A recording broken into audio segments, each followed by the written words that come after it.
जनाब इमाम हुसैन अलैहिस्सलाम की पोर्ट्रेट है जिसकी असल वो रोम के अजायब घर में है। जब 11 मुहर्रम को ये काफिला शाम के वक़्त कूफे के बाहर पहुंचा तो इब्न ज़ियाद मलाउन ने ये कहा उमर इब्न साद से और शिमर से कि काफिले को रोको, जब सुबह होगी हम दरबार और बाज़ार को सजाएंगे, तब तुम आले रसूल को लेके दाखिल होना कूफे में। क्योंकि कूफे के बाहर मस्जिद हनाना है, वो मस्जिद हनाना में उसके सहन में उन्होंने क़याम किया।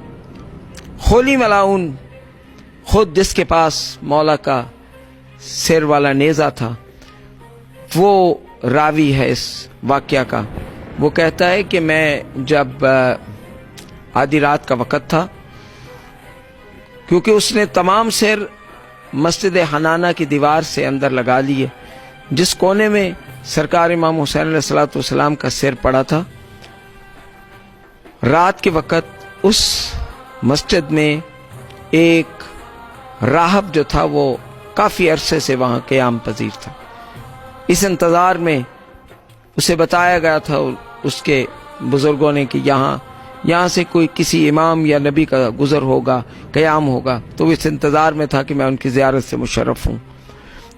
तो वो वहाँ था तो उसने रात को देखा कि मस्जिद नूर से रोशन हो गई है। जब उसने देखा तो नूर उस सर से सातिह हो रहा था। दौड़ के आया और गोया हुआ सरकार के सर अक़दस से कि ऐ नेज़े पे सवार मज़लूम के सर मुबारक, ये बताइए आप कोई नबी हैं या इमाम?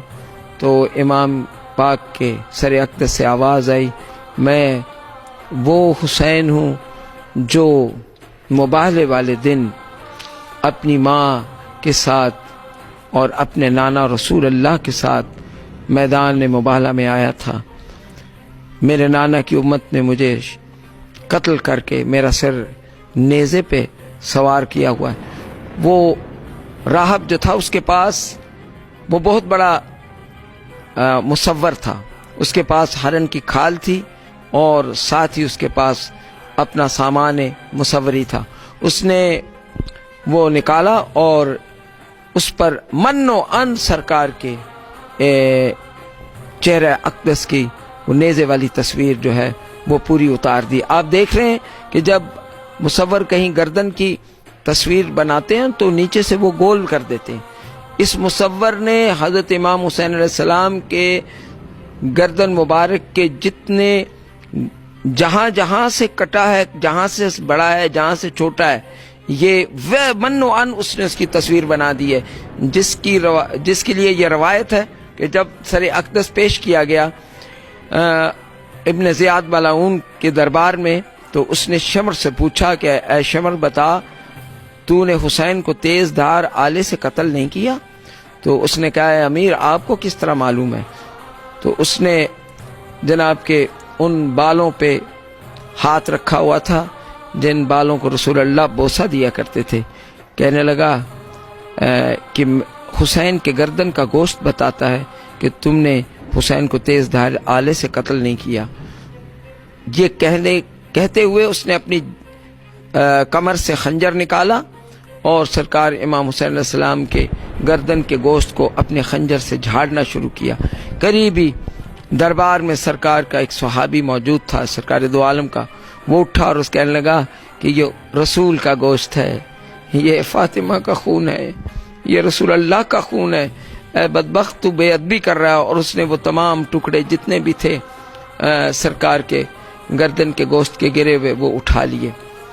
ये मस्जिद हनाना का बहुत पुरदर्द वाक़या, और इस लिहाज से क्योंकि अंग्रेज़ वो तस्वीर आज से 200 साल पहले मस्जिद हनाना से उतार के ले गए और उन्होंने जहाँ और दुनिया के अजूबात वहाँ उन्होंने नस्ब किए हुए हैं, जैसे फ़िरौन की लाश भी वहाँ है और भी बहुत ऐसी नादर चीज़ें वहाँ मौजूद हैं।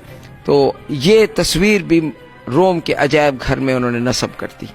ये जो हमारे पास तस्वीर है یہ بھی اس کا عکس ہے جو عکس آج کل مسجد حنانہ میں لگا ہوا ہے. لوگ آتے تھے اور مسجد حنانہ میں جب اس کے سامنے ان زیارت کو آتے تھے تو بہت سارے لوگوں نے ٹکرے مار کے اپنے آپ کو مولا کی محبت میں جان دے دی. اس واسطے آپ عراق کی گورنمنٹ میں اس کے سامنے ایک چھوٹی سی زری بنا رکھی ہے تاکہ ایک ڈسٹنس سے لوگ اسے دیکھیں.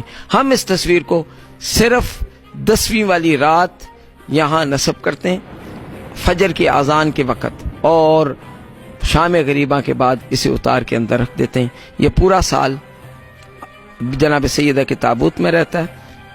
ہر 10ویں محرم کی فجر کو یہ رکھی جاتی ہے اور اس کے بعد پھر اسے واپس رکھ دیا جاتا ہے کیونکہ یہ اتنی مقدس تصویر ہے اس کے عام دیدار کے لیے نہیں رکھا جا سکتا کیونکہ یہ خاص دن ہی اس کے لیے معین ہے جس دن سرکار کی شہادت کا